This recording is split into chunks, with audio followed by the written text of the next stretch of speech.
Românie sclipitoare, care este ordinea culorilor steagului nostru? Eu știu de roșu, galben și albastru. Dar totuși steagul nostru arată așa. Nu este ciudat? Parcă știi una, dar vezi alta. Ca și cum ai fi confuz sau visezi. Nu vi se pare ciudat că națiuni cu aceeași orientare educativă, adică de la stânga la dreapta, își păstrează ordinea și vizual? De exemplu, Italia scrie verde, alb și roșu și vede la fel. Franța scrie albastru, alb, roșu și vede la fel. Belgia scrie negru, galben, roșu și vede la fel. Chad scrie albastru, galben, roșu și vede la fel.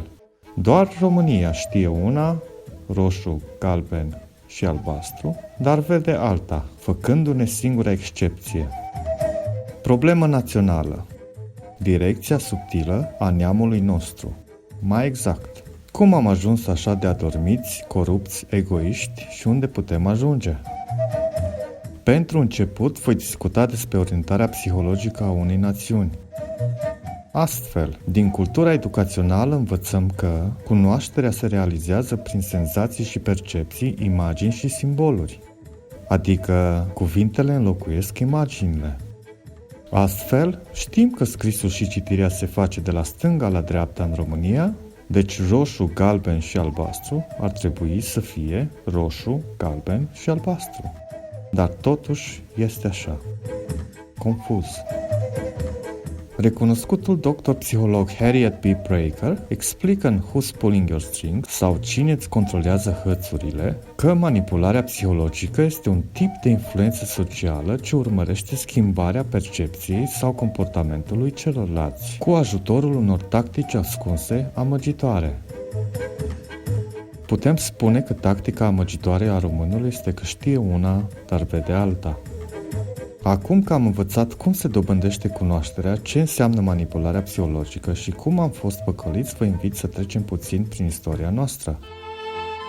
Pentru mai bună vizualizare a direcției poporului român, un grafic cu variabilele progres, regres și perioadă a fost ales. Astfel, în iunie 1848, steagul românesc avea o ordine normală, pornind de la bază cu roșu și terminând în albastru. În iunie 1848 s-a produs primul test de adormire prin dispunerea benzilor pe orizontală și începând cu albastru, după care a revenit la normalitate în 1852 și a continuat până în 1862. În concluzie, între 1848 și 1862, poporul român a avut o direcție progresivă, cu o perioadă scurtă de test a vigilenței românului descrisă prin dispunerea pe verticală a steagului și începând cu culoarea albastră. Testul de vigilență a arătat dacă românul poate fi păcălit subtil și indus într-o somnolență creată prin iluzia vizuală, adică inversarea ordinii culorilor steagului, diferită de conștiința românului. Se pare că testul a dat roade deoarece următoarele evenimente aveau să schimbe mult direcția românului. În 1866, almanahul român ne dezvăluie schimbarea ordinii spre regres a drapelului tricolor împărțit în 3 fâșie, roșu, galben și albastru, așezat orizontal, roșu sus, albastru jos. Mai exact, almanahul român din 1866 ne ducea într-un regres, direcționându-ne de sus în jos, dar păstrând ordinea în scris și a citirii, adică, prin frăție și dreptate, dobândim libertate. Eram uniți și corecți, dar adormeam că cerul este sus, nu jos.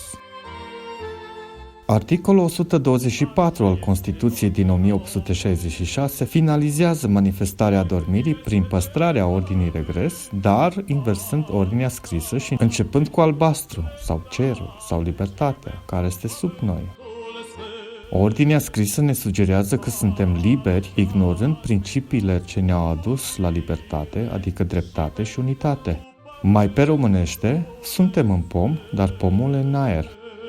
Dar haideți să punem cele două evenimente din 1866 pe graficul nostru. După cum puteți vizualiza, momentul decăderii s-a inițiat atunci când ordinea culorilor s-a inversat, de la roșu jos, galben, albastru sus, în urcare liniară, la roșu sus și albastru jos. Iar articolul 124 al Constituției din 1866 ne-a inițiat adormirea atunci când, deși eram în regres, roșu sus, albastru jos, ordinea citirii culorilor s-a inversat începând cu albastru. Te simți liber, române? E cumva din ce în ce mai rău? Te mai interesează țara sau neamul? Nu prin frăție și ordine obții libertate. Realizezi că știi una, dar vezi alta.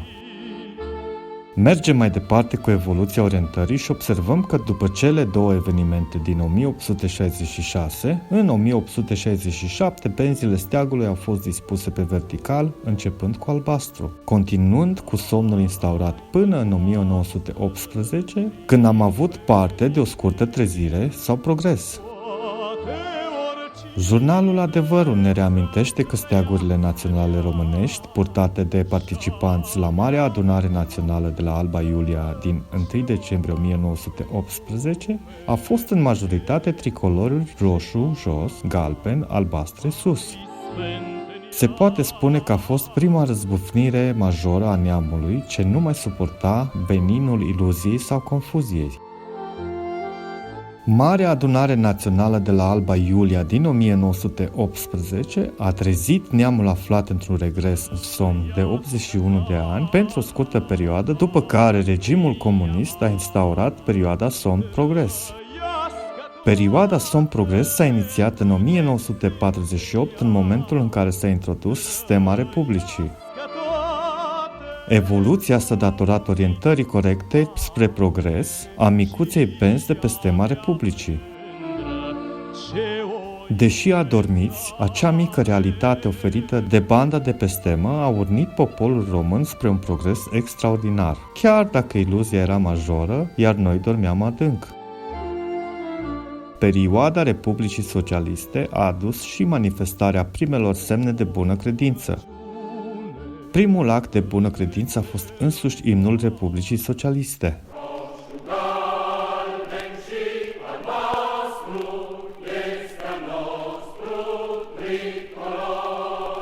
Noi cântam roșu, galben și albastru, e al nostru tricolor, pe un steag, așa.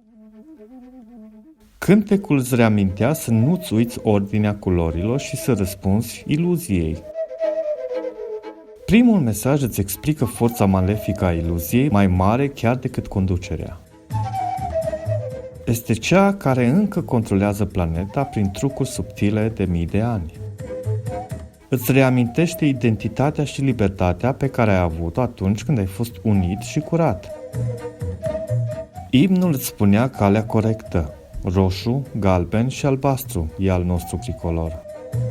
Datorită imnului trei culori, sau mai exact lui Ciprian Porubescu și celor ce l-au susținut, încă mai știm direcția, fiind susținută vizual de eroul existent până în prezent. Al doilea mesaj de bună credință va fi discutat la sfârșit pentru că încă există și este susținut de oameni care merită toate onorurile. Dar până atunci să facem o scurtă recapitulare. Astfel, după 81 de ani de somn și regres, au urmat 41 de ani de progres în somn, sub conducerea comunistă. Acest progres în somn explică forța cu care românii au reușit să reziste regimului dur, care a scos țara din datorii, fiind un exemplu pentru alții. Progresul enorm făcut de România în perioada comunistă a trebuit oprit și astfel am intrat din nou în perioada somn-regres. Perioada somn-regres s-a instaurat odată cu Revoluția din 1989 și continuă și în zilele noastre, deoarece, după Revoluție, micul progres din somn, adică banda cu orientare corectă din stemă, a dispărut odată cu stema, iar imnul care ți amintea de culorile și ordinea corectă a murit și el odată cu comunismul. Astfel, a rămas din nou doar un somn adânc. o ordine confuză pe care sufletul nu o recunoaște. Ceva ce tradiția nu te-a învățat. Un somnifer și un mesaj din disperare.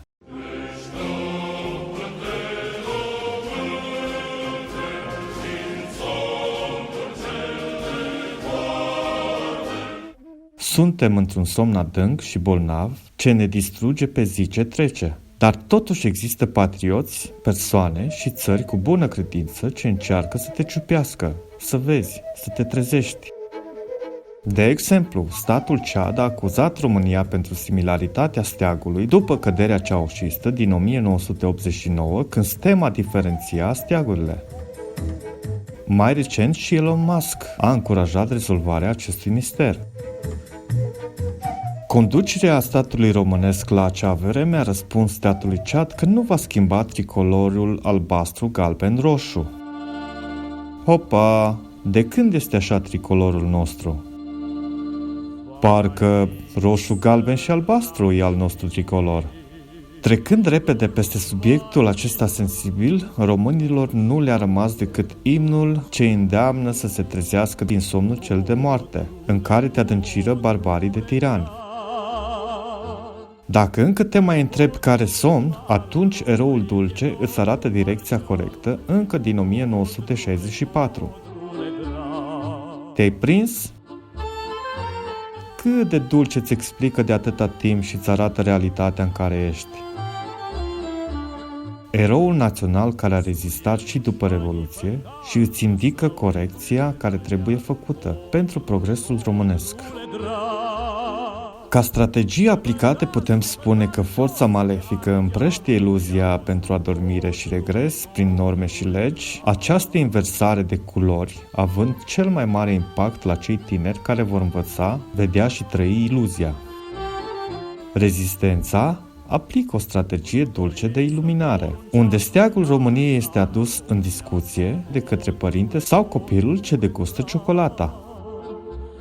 Ciocolata imprimă un gust dulce a unei Românii unite și curate, impregnând culorile din strămoși. Bravo! În final, putem spune că forța care ne-a adormit este foarte puternică și nu a ținut cont de cine conduce, pentru că iluzia funcționează. Poporul unit poate cere corecția direcției ce ne ține în somnul cel de moarte sau somn regres. În funcție de vizualizări, aprecieri și comentarii, se poate cere oficial corecția ce ne ține adormiți de 154 de ani, oriunde am fi noi. Acesta este momentul istoric în care ne-am trezit. Cu lacrimi de bucurie, eu spun plin de fericire, bună dimineața Românie, neamul nostru reînvie. Vă iubesc! Haidați piciori după mine, sus România, sus! Dacă vreți să trăim bine, sus România!